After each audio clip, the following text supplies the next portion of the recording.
The city never truly sleeps. It just breathes in a different rhythm. A rhythm of faint sirens, the distant hum of traffic, and the persistent drip of an overflowing gutter. Tonight, the streets of Northwood are slick with an autumn rain, each drop reflecting the hurried glow of streetlights, mirroring the fractured dreams of those who walk beneath them. You can almost smell the exhaust, the damp concrete, and beneath it all, a subtle, underlying scent of desperation. Now imagine a life where every breath is a calculation, every step a burden, and every dream feels like a distant flickering star. A life where hope is a luxury, and survival is a constant grinding war. This is where our story begins, on a quiet, unremarkable Tuesday. But for the young woman at its heart, it was the day her world, already teetering, finally began to crack. Meet Lena. At just 22, she carried a weight that would crush most people twice her age. Her worn-out backpack, a faithful companion through countless bus rides and late-night study sessions, felt heavier than usual tonight. It wasn't just textbooks it held. It was the unspoken promises, the crushing expectations, and the silent cries of her family. She was a pre-med student at Northwood University, a name that once gleamed with possibility, now just a cruel reminder of a dream slowly slipping through her grasp. Becoming a doctor wasn't just a career path. It was a sacred vow, fueled by years of watching her mother battle a cruel illness, her own small hands learning to care to comfort. But the textbooks remained open, the lectures unheard, because the cold reality of her part-time job as a waitress at the Griddle, a diner smelling perpetually of stale coffee and burnt bacon, always called. The tips were meager, the hours punishing, and the gnawing hunger in her own stomach was a constant companion. Each late assignment, each missed class, was another brick pulled from the crumbling foundation of her once bright future. Home. The word tasted bitter on Lena's tongue. It wasn't the sanctuary most people envisioned, but a cramped two-bedroom apartment in a run-down complex, bursting at the seams with people and problems. The air inside was thick with the scent of cheap disinfectant and the faint sweet smell of her mother's insulin. Her mother, once a vibrant, strong woman, now frail and weary, spent most of her days in bed, battling the relentless march of severe diabetes. Lena watched helpless as the small vials of medication more precious than gold dwindled, knowing they couldn't afford a refill. Her 13-year-old brother Marcus, his eyes holding a defiance that masked his own fear, was perpetually in and out of trouble at school, his potential stifled by the chaos around him. Lena yearned to guide him, but her own well of strength was running dry. And then there was Chloe, her youngest sister, barely 7. Her innocent eyes still holding a spark that Lena desperately fought to protect, even as the harsh realities of their existence slowly began to erode it. Every creak of the floorboards, every whispered worry about bills was a symphony of despair. This wasn't just Lena's story. It was a tragic echo across countless communities, a silent battle fought by unseen millions. Lena was bright, hard-working, and deeply compassionate, all the qualities a society claims to value. Yet she was trapped. This wasn't a failure of character, but a stark illustration of systemic injustice. Think about it. How many brilliant minds are stifled by a lack of opportunity? How many dreams deferred because of the crushing weight of circumstance? When access to basic health care is a luxury, when education is a privilege, and when the daily grind for survival consumes every ounce of energy, the American dream becomes a cruel mirage. It's the cause and effect of a system that often prioritizes profit over people, leaving those on the margins with impossible choices, forced to fight battles they never asked for, just to keep their heads above water. Lena was drowning, and the life raft seemed miles away. The final blow came in the form of a crisp white envelope tucked under their door. The landlord, Mr. Henderson, a man whose patience was as thin as Lena's wallet, had been relentless. His booming voice, laced with irritation, had become a regular soundtrack to their lives, demanding overdue rent. But this notice was different. It wasn't a warning. It was a decree. 2 weeks. That's all they had. 2 weeks before the locks would change, before their meager belongings would be tossed onto the rain-slicked pavement. Lena stared at the paper, her hands trembling, the stark black print blurring before her eyes. Her promise to her mother, "I'll figure something out, Mama, I always do," had always been her mantra, her desperate prayer. But now with this cold, hard reality, the walls weren't just closing in. They were collapsing.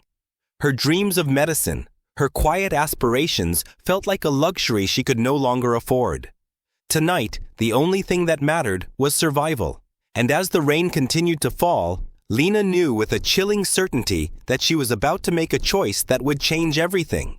The question wasn't if she would sacrifice, but how much. The rain had finally softened to a relentless drizzle, mirroring the dull ache in Lena's heart as she collapsed onto their threadbare couch. The eviction notice lay on the coffee table, a stark white tombstone to her shattered dreams. A sudden jarring knock on the door made her jump. It wasn't Mr. Henderson. His knocks were always brutal, demanding. This was hesitant, almost polite. She opened it to find her Uncle Bernard, his burly frame filling the doorway. Bernard, a truck driver with calloused hands and a perpetually worried frown, smelled faintly of engine oil and stale coffee. A familiar scent that usually brought comfort, but tonight it only heightened her unease. His eyes, typically kind, now held a strange assessing glint as he surveyed their cramped, struggling apartment. He didn't hug her, didn't offer a word of comfort about the rain or her visibly weary face. He just cleared his throat, a deep, gravelly sound, and stepped inside, pulling the door shut behind him as if sealing them off from the rest of the world. Lena's stomach tightened. She knew instinctively that this visit wasn't a social call. This was something else entirely. Bernard didn't waste time. He sat heavily on the worn armchair, his gaze fixed somewhere beyond Lena, as if addressing a phantom. "Lena," he began, his voice surprisingly soft. "I know you're hurting. I know how bad things are." He paused, and Lena braced herself. "I met someone, an old employer of mine, rich, real rich." He gestured, vaguely encompassing an invisible world of wealth beyond their grasp.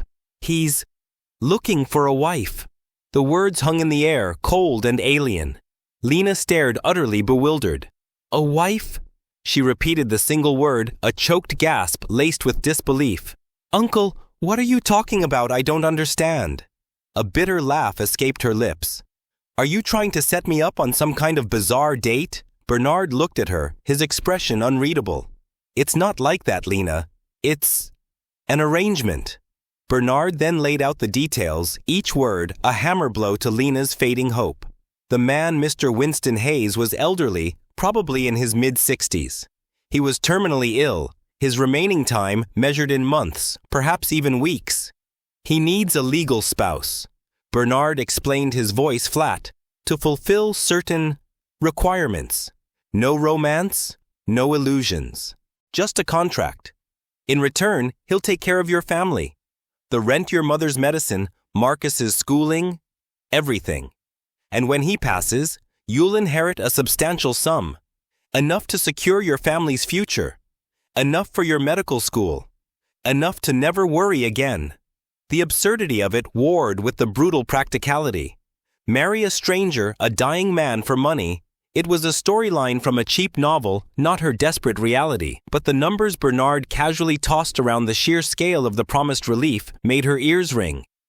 It was a golden lifeline, woven from desperation, dangling before her. This wasn't the life Lena had envisioned. Her dream, etched into her very soul since childhood, was to earn her medical degree, to dedicate her life to healing, to lifting her family out of poverty through her own hard work and intellect. It was a path built on sacrifice, yes, but also on dignity and self-reliance. And now, this was a stark, jarring detour. This wasn't work. It was a transaction. A soul bargain. It was a desperate shortcut that felt like a betrayal of every principle she held dear. She pictured herself in a doctor's white coat, then saw herself in a wedding dress, walking down an aisle towards a man she didn't know, bound by a contract, not by love. The contrast was a visceral punch to the gut. Is saving your family at any cost truly worth sacrificing your sense of self, your future, your very soul? This question, sharp and agonizing, tore at her. It forces us to confront a brutal truth, for many life's most profound choices aren't about what we want, but what we must do. Lena's mind reeled a whirlwind of disgust, fear, and a terrifying spark of hope. The idea was grotesque, insulting. Her body screamed in protest. How could she? How could she sell herself even for her family? But then the image of her mother's fading strength flashed before her eyes. Marcus's desperate unspoken needs. Chloe's innocent smile threatening to fade into despair. And that cold white eviction notice, a cruel ticking clock. Bernard, sensing her internal war, quietly reiterated the benefits his voice, a steady drone outlining a future free from worry, a future where her mother could afford her medication, where Marcus could stay in school, where Chloe could simply be a child. A future where Lena could ironically finally pursue her medical dreams without the crushing burden of immediate survival. The sheer practicality of it was chillingly undeniable.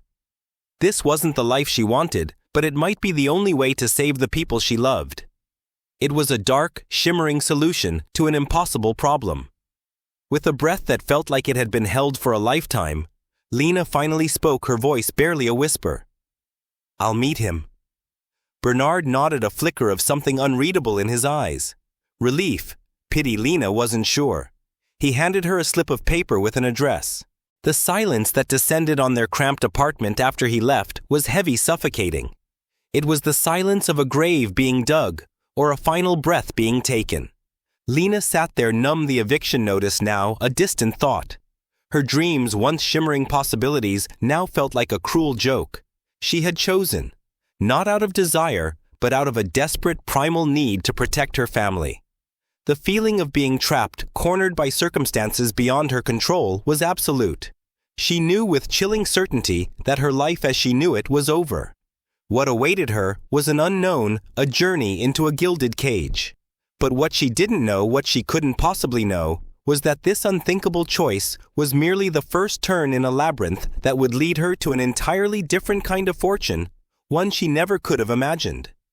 The address Bernard had given her led Lena miles away from the familiar, struggling streets of Northwood. The bus journey had been a blur, her mind a numb expanse of dread and disbelief. As the taxi finally pulled up, her breath hitched. Before her stood not just a house, but an empire. Imposing iron gates, intricately wrought, stretched across a wide driveway, adorned with ornate crests she couldn't decipher. Beyond them, a winding cobblestone path disappeared into a lush expanse of manicured lawns dotted with ancient towering oaks. And then the mansion itself. A colossal structure of pale stone, its windows glinting like watchful eyes, each one reflecting the cool, indifferent scheme. Fountains, sculpted with mythological figures, gushed crystal-clear water into marble basins, their gentle murmur the only sound in the oppressive silence. Lena felt dwarfed, insignificant. Her worn backpack, usually a symbol of her grit, now felt like a child's toy against the backdrop of such immense, overwhelming wealth. This wasn't just a different neighborhood. It was a different planet. Her old life, with its constant battles and familiar scents, felt a million miles away, a fading memory, swallowed by the imposing grandeur before her. The gates swung open silently, as if by unseen hands, and the taxi glided through. A uniformed man, impeccably dressed, opened the car door with a polite but impersonal nod. Each step Lena took on the cobblestone path was heavier than the last, her sneakers squeaking faintly on the damp stone. A tiny, awkward sound in the vast stillness. The massive oak door of the mansion swung inward to reveal an entry hall that took her breath away, not with beauty, but with sheer, overwhelming scale. Polished marble floors gleamed under the soft glow of crystal chandeliers, their facets catching the light like frozen tears. Expensive artwork, dark and brooding, lined the walls, depicting scenes Lena couldn't comprehend. Yet despite the opulence, there was an unmistakable stillness, a chilling absence of warmth. It felt less like a home and more like a museum. Meticulously preserved, exquisitely curated, but devoid of life. A faint echo accompanied her footsteps, emphasizing her solitude. A tall, slender man, older with kind but weary eyes, stepped forward. "Miss Lena, I'm Mr. Thompson, Mr. Hayes's butler. Welcome." His voice was soft, courteous, but the quiet echo of her own nervous heartbeat was the loudest sound in the echoing hall. Mr. Thompson led Lena through a series of grand silent rooms, each one more opulent than the last, until they reached a vast study lined with dark wood and leather-bound books. Seated behind a massive mahogany desk, silhouetted against a tall window, was Mr. Winston Hayes. He was tall, lean, with neatly combed silver hair and a meticulously tailored suit that seemed to hang loosely on his frame. His blue eyes, though sharp and intelligent, held a deep, unreadable weariness. He studied Lena with an almost clinical detachment, his gaze sweeping over her, assessing. "Miss Lena," he said, his voice deep and measured, devoid of any discernible emotion. "Thank you for coming." He gestured to a chair opposite him. "Let me be clear. This arrangement is purely transactional. My time is short. I require a legal spouse to satisfy certain prerequisites. There will be no expectations of romantic attachment. Your role is simple: to be my wife in name only. In return, your family's needs will be met, and upon my passing, you will inherit the entirety of my estate." He spoke of it all with the dispassionate tone of a businessman closing a deal, not a man entering a marriage. Lena's throat was dry. Lena tried to discern his true motives, to find a flicker of malice or warmth, anything that would make him less of an enigma. But his expression remained impassive, his eyes distant, as if he were already somewhere far away in his mind. He seemed like a man waiting for something, or perhaps for nothing at all. "Why me?" Lena finally managed her voice, a fragile whisper in the cavernous room. Mr. Hayes's gaze sharpened, a faint, almost imperceptible shift in his weary eyes. "Your uncle spoke highly of you, Miss Lena," he replied, his voice softer now, almost thoughtful. "He described you as intelligent, hard-working, and selfless. Qualities I've come to admire in a world where such virtues are increasingly rare. I've seen enough of the world to recognize genuine character, and I believe you possess it." The unexpected compliment, delivered with such quiet sincerity, added a bewildering layer of confusion to Lena's jumbled emotions. Was this a trick, a manipulation, or was there something more to this stoic, dying man than met the eye? Lena moved into her new life a prisoner in a gilded cage. Her new room was opulent, with a 4-poster bed and silk drapes, yet it felt utterly impersonal, like a showroom. Mr. Thompson, the ever-present butler, politely explained that her quarters were separate from Mr. Hayes's, emphasizing his need for privacy and solitude. Lena rarely saw her husband. She met Mrs. Davis, the kind housekeeper, a plump, warm woman who offered a tentative, motherly smile, a small beacon of humanity in the grand, desolate house. Lena spent her days exploring the mansion's untouched rooms, each one a relic of a bygone era, dusted but never lived in. She wandered through the vast manicured gardens, watching Mr. Green, the silent gardener, tend to the roses. The air was thick with the scent of blooming flowers, but also with an overwhelming sense of loneliness. Mr. Hayes remained a polite, formal, distant presence, only appearing for meals, which were eaten in silence, punctuated only by the clinking of silverware. Lena tried to imagine her noisy, chaotic family in this vast, quiet space, and a pang of longing, sharp and painful, pierced her. She was safe, provided for, but she was also utterly alone. This section of Lena's journey highlights a profound and often overlooked paradox: the isolation of extreme wealth. We are conditioned to believe that money brings happiness, freedom, and fulfillment. Yet Mr. Hayes's sprawling mansion, a symbol of immense prosperity, stood as a stark monument to profound loneliness and regret. Lena, experiencing it firsthand, understood that without genuine human connection, without purpose beyond accumulation, even the most lavish existence can become a sterile, silent museum. This is a common tragic mistake people make, relentlessly chasing financial success, believing it will fill an emptiness within, only to find themselves isolated in their golden cages. Mr. Hayes had amassed a fortune, but at what cost? He had built an empire but lived in a void. Lena, trapped in his world, was beginning to understand that the true value of life lay not in the shimmering chandeliers or the priceless artwork, but in the warmth of a shared laugh, the comfort of a familiar touch, and the vibrant, messy pulse of a life truly lived. And as she wrestled with this chilling realization, she couldn't help but wonder if there was more to Mr. Hayes than the cold, distant facade he presented. Perhaps beneath the layers of wealth and isolation lay a story waiting to be told, a lesson waiting to be learned, a secret that would unravel everything she thought she knew. Days melted into weeks, each one a mirror of the last in the Hayes mansion. The silence was so pervasive, Lena sometimes felt like she was living inside a muffled bell jar. Mr. Hayes remained a distant, shadowy figure. His presence felt more than seen. Lena found herself wandering, seeking corners of the vast house where the silence might be less deafening. One evening, her footsteps led her down an unfamiliar corridor, and then she heard it. A faint, almost ghostly echo. It was the rich, resonant voice of a grand piano. She pushed open a heavy oak door, revealing a cavernous music room dimly lit by the dying light filtering through tall arched windows. A magnificent grand piano, its polished surface reflecting the faint glow, sat in the center of the room, beckoning. Hesitantly, Lena approached it. She hadn't played since she was a child, before life's burdens had stolen her time and her music. Her fingers, usually nimble with a pen or a tray, now felt clumsy as they brushed against the keys. A soft, hesitant chord, a tentative melody filled the empty space, a fragile sigh in the vast silence. She was lost in the quiet comfort of the notes when a voice deep and resonant startled her.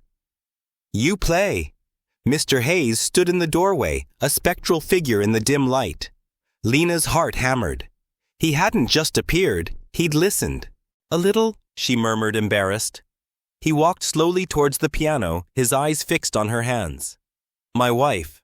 She played beautifully." He paused, a flicker of something unreadable in his eyes. "Please, don't stop on my account." He encouraged her to continue, and for the first time, Lena saw a crack in his impenetrable facade, a hint of something resembling warmth. The shared moment sparked by the simple magic of music was the first true bridge built between them. Lena found herself drawn to the mansion's sprawling library, a sanctuary overflowing with leather-bound books that smelled of aged paper and quiet wisdom. One afternoon, engrossed in an old medical text, she became aware of a presence. Mr. Hayes had entered uncharacteristically informal in a charcoal sweater and settled into a nearby armchair, a book unread in his lap. He didn't speak, but his presence was different now.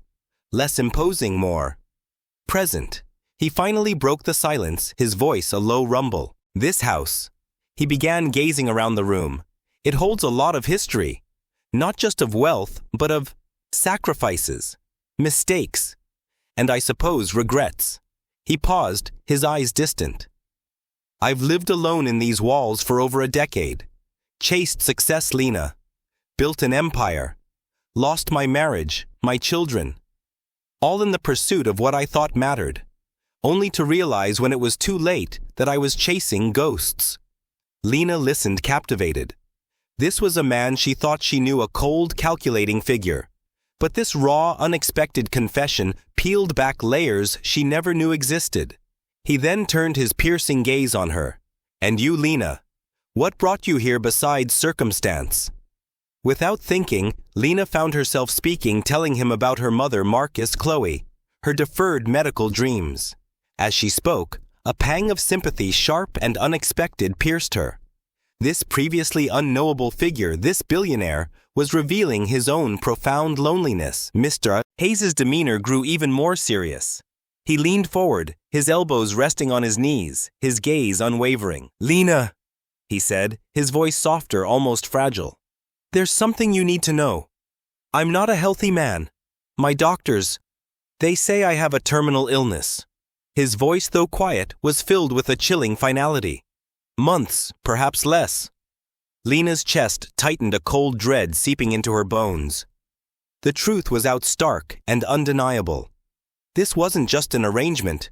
It was a race against time. "My life," he continued, his eyes meeting hers, "has been a solitary pursuit of power and profit. I built this empire, but I lost everything else. When I received this diagnosis, a strange clarity washed over me. I wanted to do something meaningful, something that wasn't about me. Helping you, Lena, and your family. It's the first truly meaningful thing I've done in years." This profound honesty, this stark admission of mortality, and a desire for redemption, shattered Lena's initial perception of him as cold and distant. He wasn't a villain, nor merely a benefactor. He was a complex, deeply human man, desperate to leave a legacy, not of wealth, but of kindness.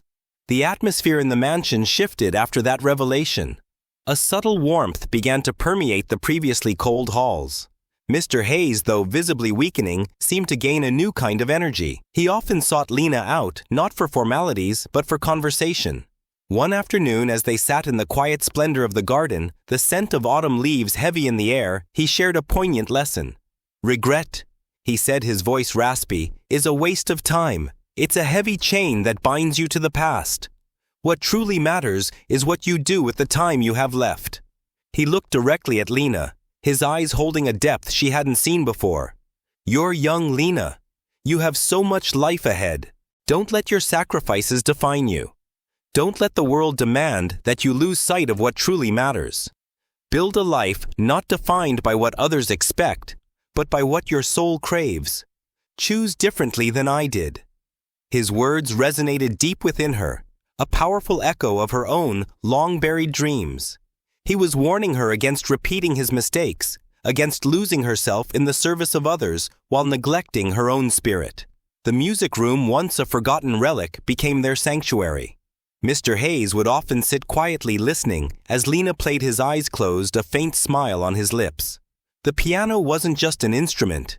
It was a bridge of quiet understanding, a language of shared vulnerability that didn't require words. Lena became acutely aware of his increasing fragility, the subtle tremors in his hands, the increasing fatigue that would suddenly wash over him. Yet despite his declining health, his mind remained sharp, his purpose clear. One evening, as the last notes of a somber melody faded, he turned to her. Lena, he said, his voice soft but firm, I need your help.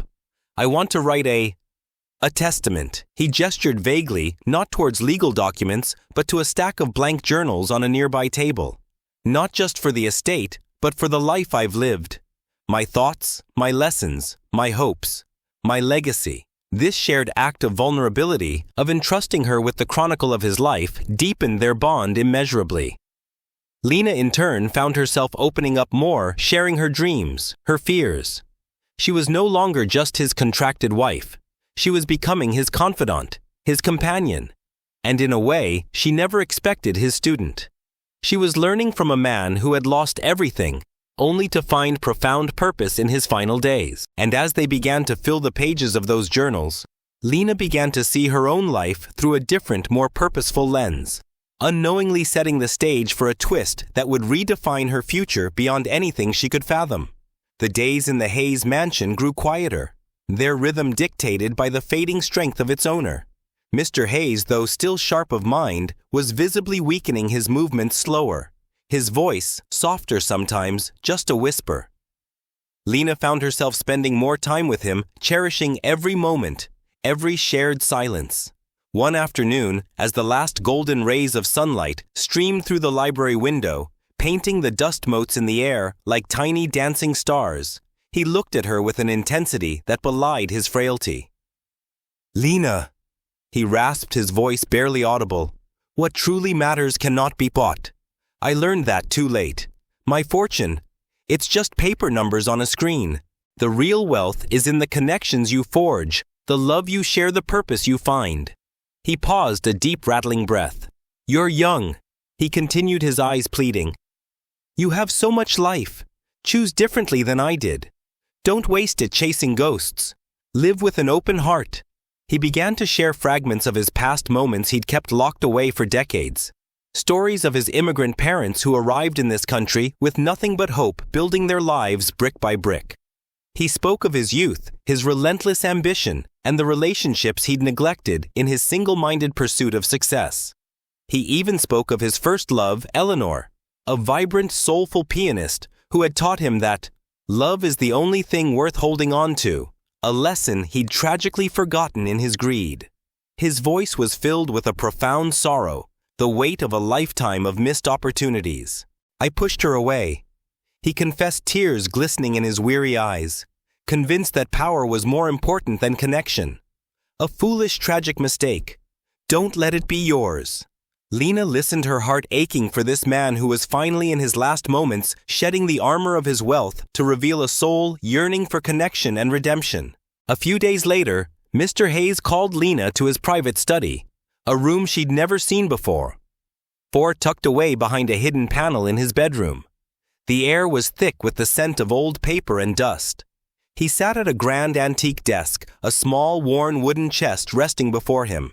Its brass fittings were tarnished, its surface scarred by time. "Lena," he said, his voice softer than usual, "I want you to have this." He pushed the chest towards her. "Inside, you'll find letters, photographs, pieces of my life, my true wealth. They don't mean much to anyone else, perhaps, but to me, they're a record of everything I've lived, everything I've learned, everything I've lost." Lena's hands trembled as she opened the lid.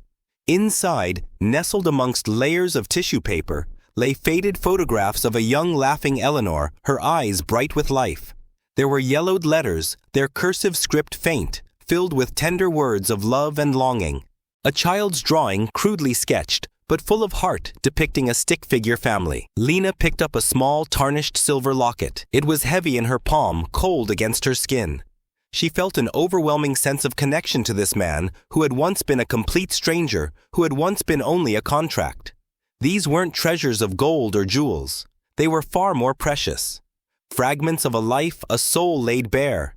It was a trust, a final gift of intimacy, far beyond the legalities of their marriage. She looked up, her eyes brimming. "Thank you," she whispered, her voice thick with emotion. As the days turned into hours, Mr. Hayes grew weaker still. He spent most of his time in bed, his breathing shallow. One quiet afternoon, Lena sat beside him, holding his frail hand. His eyes fluttered open. "Lena," he murmured, his voice a whisper, "promise me something." She squeezed his hand gently. "Anything." His gaze, though clouded, held a profound earnestness. "When I'm gone," he continued, his voice gaining a surprising strength, "don't let this place become a burden. Don't let it become a cold, empty monument to my mistakes. Let it be a stepping stone, a foundation for whatever you choose to build. Use it to help others, to create something meaningful, something that will fill these halls with the laughter and light I never truly brought here." His words were not a command, but a plea, a final whisper of his enduring desire for purpose. Lena's throat tightened, a lump of emotion she couldn't swallow. But she nodded, her eyes welling with tears. "I promise, Mr. Hayes," she said, her voice cracking. "I promise." A faint but genuine smile, a peaceful contentment she'd never seen before, touched his lips. He closed his eyes, a soft sigh escaping him. The next morning, the mansion was silent. A different kind of silence this time. A heavy, absolute stillness. Lena, walking through the hushed corridors, felt it in her bones. She found Mr. Hayes peacefully in his bed, his face serene, a faint, almost imperceptible smile gracing his lips. He looked as though he were merely sleeping, finally free from the pain and the regrets of a lifetime.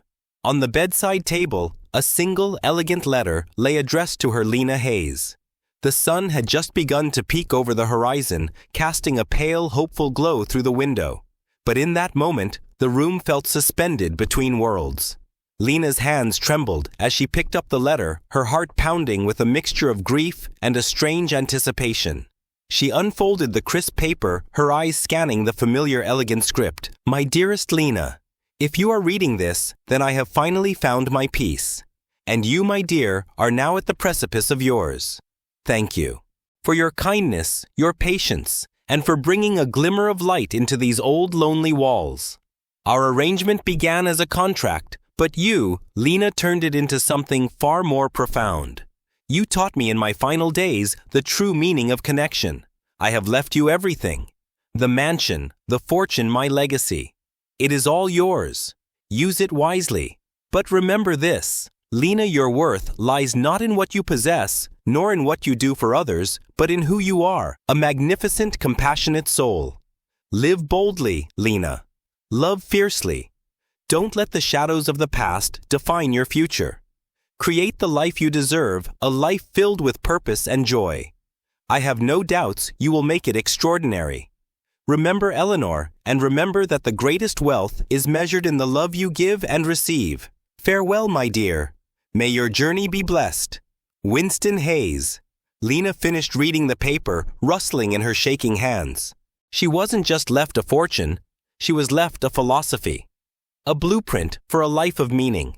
And then a small, subtle detail in the letter caught her eye, a single, almost imperceptible line tucked away at the bottom.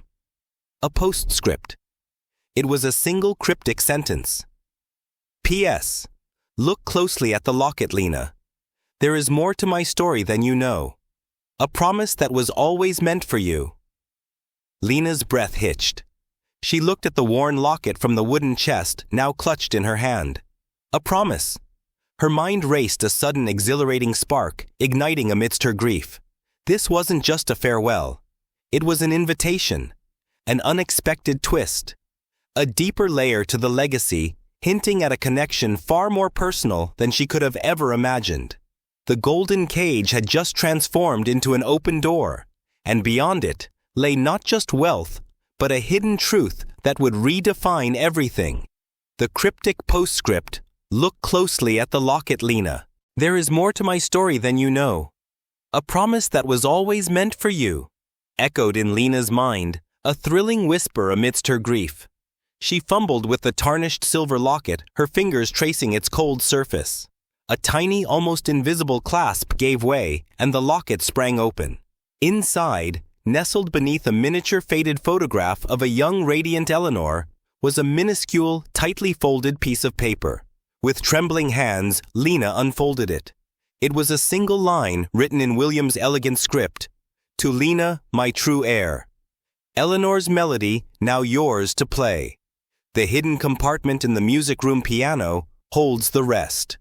Lena gasped. A hidden compartment. A melody. This wasn't just a fortune. It was a treasure hunt. A final intimate gift from a man who had become so much more than a contract. The locket wasn't just a memento.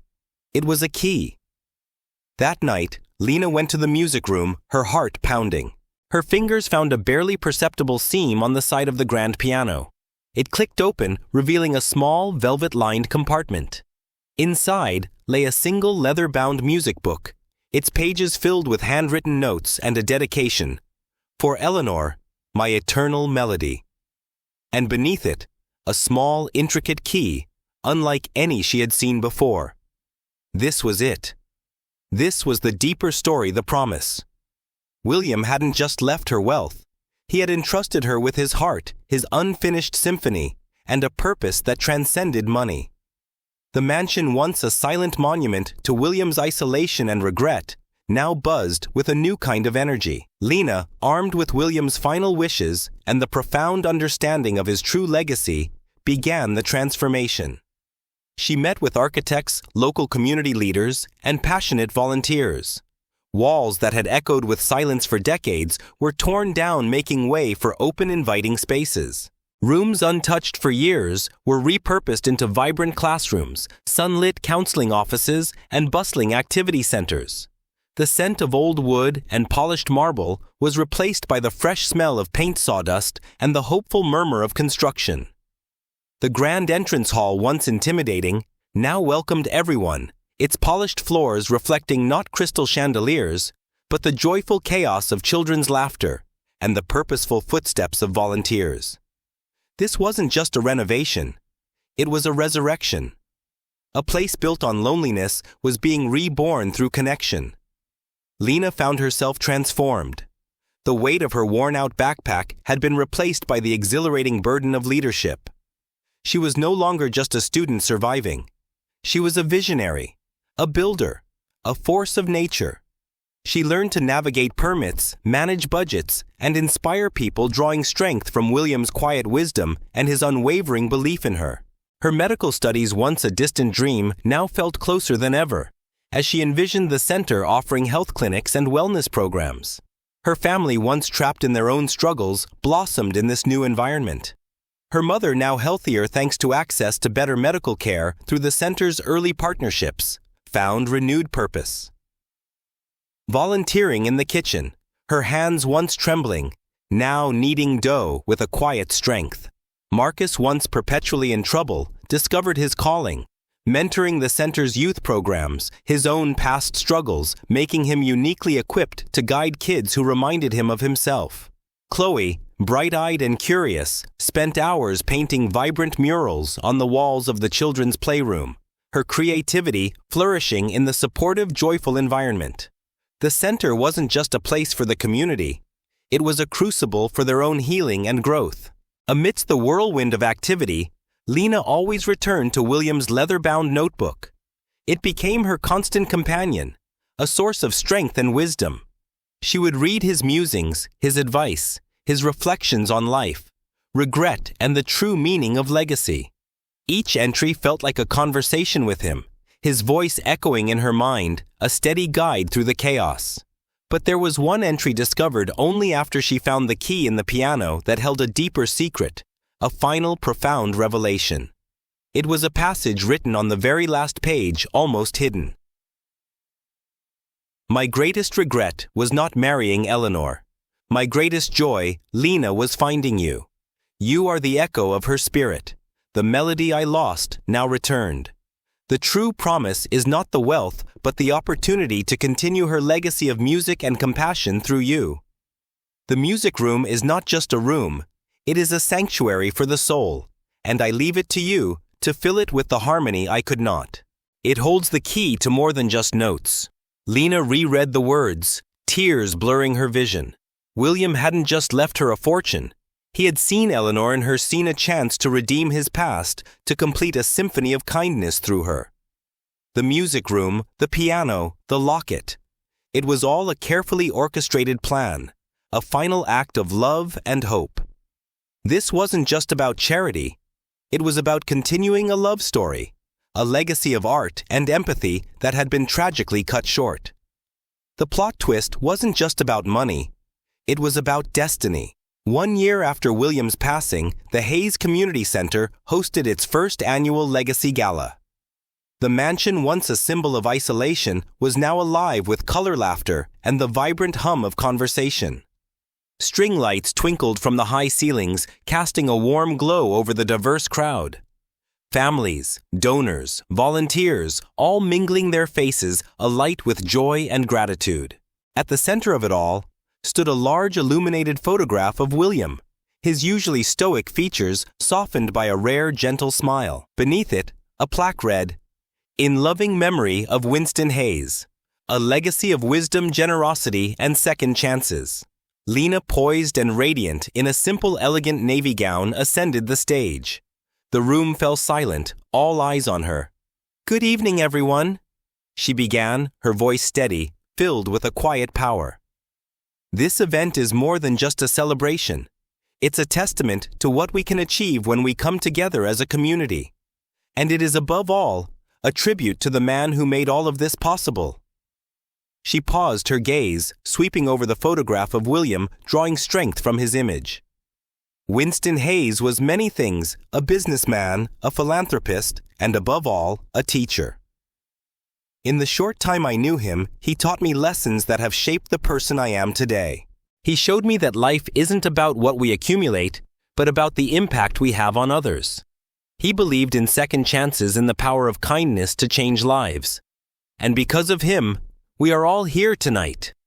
The audience erupted into applause, their faces glowing with appreciation.